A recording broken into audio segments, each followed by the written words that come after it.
You are looking at Julian's pronunciation guide, where we look at how to pronounce better some of the most mispronounced words in the world, like this other curious word. But how do you say what you're looking for today?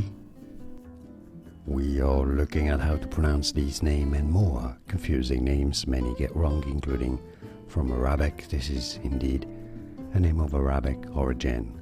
Saad, Saad. It's easy once you know Saad. And now you know. More videos for you here to learn more correct pronunciations. Thanks for watching. Here are more videos on how to pronounce more confusing words and names too many mispronounced. Like this video if you found it useful. I appreciate your support. I'll see you soon and thanks for watching.